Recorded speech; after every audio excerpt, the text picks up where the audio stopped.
Hello, dear readers. Welcome back to Reads with Room B.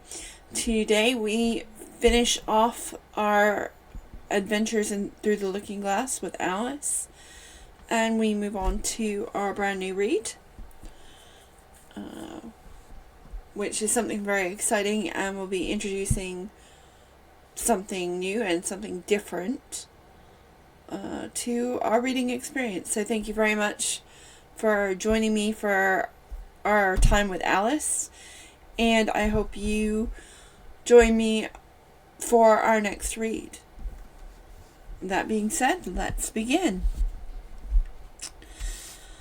The Shaking. And here we have Alice shaking the Red Queen. Yeah, here she is. She took her off the table as she spoke and shook her backwards and forwards with all her might. The Red Queen made no resistance whatsoever, only her face grew very small and her eyes got very large and green and still. As Alice went on shaking her, she kept on growing shorter and fatter and softer and rounder, and really it was a kitten after all.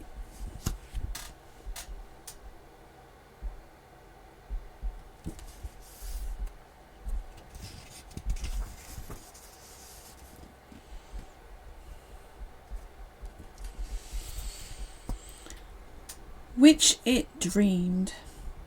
Your Majesty shouldn't purr so loud, Alice said, rubbing her eyes and addressing the kitten respectfully, yet with some severity. You woke me out of, ever such a nice dream, and you've been along with me, kitty, through it all, through the Looking-Glass world. Did you know it, dear? It's a very inconvenient habit of kittens, Alice had once made the remark, that whatever you say to them, they always purr. If they would only purr for yes and mew for no, or any other rule of the sort, she had said, so that one could keep up the conversation. But how can you talk with a person if they always say the same thing? On this occasion, the kitten only purred, and it was impossible to guess whether it meant yes or no. So Alice hunted among the chessmen on the table until she found the Red Queen, and went down upon her knees on the hearth rug, and put the kitten and the Queen to look at one another. Now, Kitty, she cried, clapping her hands triumphantly, confess that was what you turned into. But it wouldn't look at it, she said, and when she was explaining the thing afterwards to her sister, it turned away its head and pretended not to see it. But it did look a little ashamed of itself, and so I must think it must have been the Red Queen. Sit up a bit more stiffly, dear, cried Alice with merry laughter, and curtsy while you're thinking what to purr. It saves time, remember. And she caught it up and gave it one little kiss, just in honor of its having been a Red Queen. Snowdrop, my pet, she went on, looking over her shoulder at the white kitten, which was still patiently undergoing its toilet. When Dinah has finished with you, your White Majesty, I wonder. When will Dinah have finished with you, your White Majesty, I wonder? That must have been the reason you were so untidy in my dream, Dinah. Do you know that you're scrubbing the White Queen? Really, it's most disrespectful of you. And what did you turn into, Dinah, I wonder? She prattled on, as she settled comfortably down, with one elbow on the rug and the other on her chin, to watch the kittens. Tell me, Dinah, did you turn into Humpty Dumpty? I think you did. However, you'd better not mention it to your friends just yet, for I'm not sure. By the way, Kitty, if only you'd really been with me in my dream, there was one thing you would have enjoyed, and it had such a quantity of poetry said to me, all about fishes. Tomorrow morning you shall have a real treat. At the time you're eating your breakfast, I'll repeat The Walrus and the Carpenter to you, and then you can make believe it's oysters, dear. Now, Kitty, let's consider who it was that dreamed it all. This is a serious question, my dear, and you really should not go on licking your paws like that. as if Dinah hadn't washed you this morning. You see, Kitty, it must have been either me or the Red King. He was part of my dream, of course, and then I was part of his dream, too. Was it the Red King, Kitty?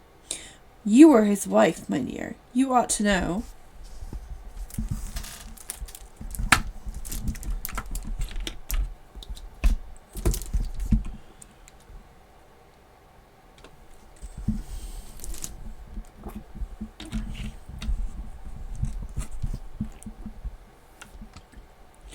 Oh, Kitty, do help me settle it.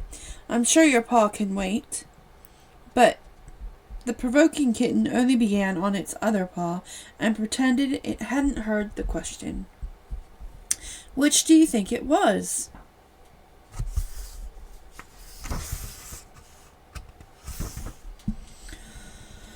A boat beneath a sunny sky, lingering onward dreamily in evening of July. Children three that nestle near, eager eye and willing ear, pleased a simple tale hear. Long has paled that sunny sky, echoes faded and memory dies. Autumn frosts have slain July, still she haunts me phantom-wise. Alice moving under skies never seen by waking eyes. Children yet the tale to hear, eager eye and willing ear, lovingly shall nestle near. In a wonderland they lie, dreaming as the days go by, dreaming as the summers die, ever drifting down the stream, lingering in its golden gleam. Life, what is it but a dream? The end. Thank you for listening. This has been Through the Looking Glass and What Alice Found There. See you next time. Keep reading.